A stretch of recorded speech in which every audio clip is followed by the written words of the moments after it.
La migration climatique, c'est-à-dire le déplacement de personnes en raison des changements climatiques, est souvent dépeinte à tort comme l'envahissement des pays du Sud vers les pays du Nord.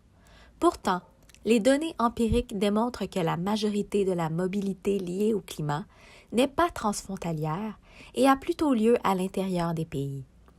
Au Canada, bien qu'il s'agisse d'une préoccupation croissante, l'impact des changements climatiques sur la migration interne a jusqu'ici reçu une attention limitée. Cette vidéo explore la manière dont les changements climatiques affectent la mobilité au Canada, incluant les facteurs influençant ces mouvements, l'impact disproportionné sur les communautés autochtones et les lacunes en recherche.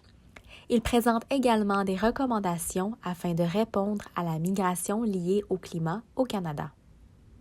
Le terme réfugié environnemental est critiqué pour son manque de reconnaissance juridique. L'Organisation internationale pour les migrations définit plutôt les migrants et les migrantes environnementaux comme ceux et celles qui sont contraints et contraintes de quitter leur foyer en raison de changements environnementaux néfastes.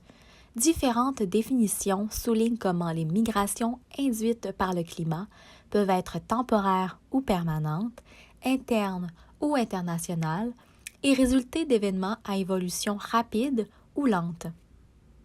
Alors que les États-Unis ont pris certaines mesures pour répondre à la migration induite par le climat, le Canada ne dispose pas d'une politique exhaustive afin d'y répondre. Les manchettes sensationnalistes des médias ont soulevé des inquiétudes quant à l'arrivée des réfugiés climatiques au Canada.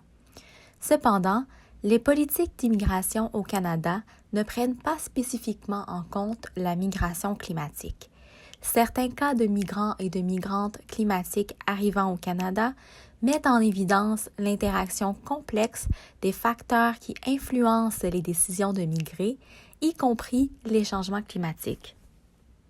Divers facteurs influencent la migration climatique interne au Canada, dont la probabilité de catastrophes récurrentes, les moyens économiques, l'âge et la situation liée au logement. Les communautés autochtones sont touchées de manière disproportionnée en raison de leurs conditions socio-économiques et de leur vulnérabilité géographique. Les événements à évolution lente et la récurrence des aléas naturels posent des défis uniques pour les communautés touchées.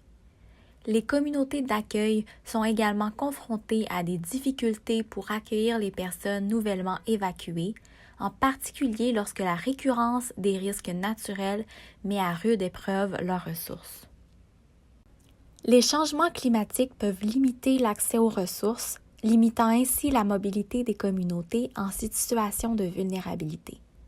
Par exemple, la Première Nation Crie de Kashechewan, dans le nord de l'Ontario, est confrontée à des évacuations annuelles en raison d'inondations.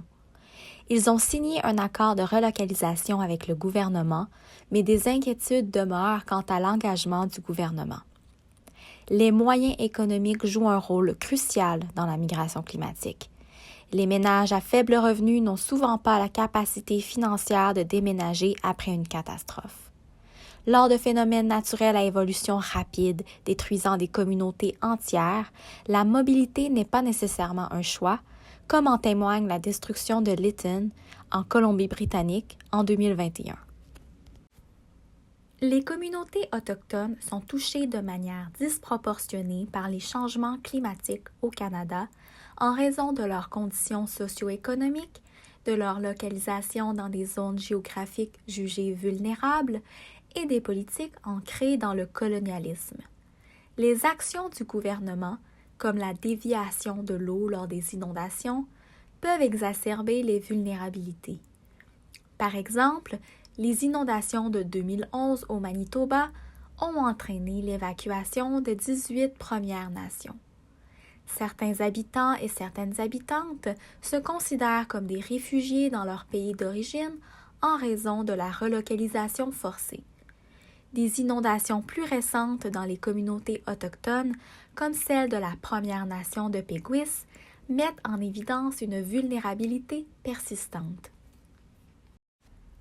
Il existe peu de recherches évaluées par les pairs sur les déplacements induits par le climat au Canada, en particulier en ce qui concerne les catastrophes récentes et les événements à évolution plus lente.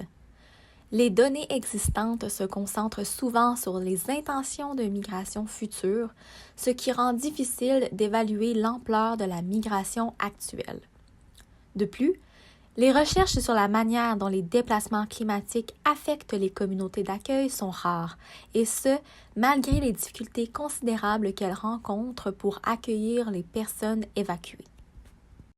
Pour répondre à la migration induite par le climat au Canada, il est crucial de définir ce type de mobilité humaine, ce qui pourrait permettre d'établir des cadres juridiques soutenant les personnes déplacées à l'intérieur du pays.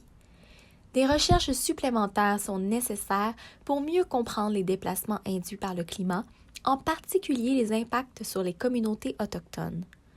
Des mesures proactives telles que la relocalisation planifiée, la gouvernance à plusieurs niveaux et l'allocation de ressources sont essentielles pour une gestion efficace de la migration climatique. S'assurer que les communautés autochtones puissent prendre part au processus décisionnel est essentiel pour des solutions équitables et durables.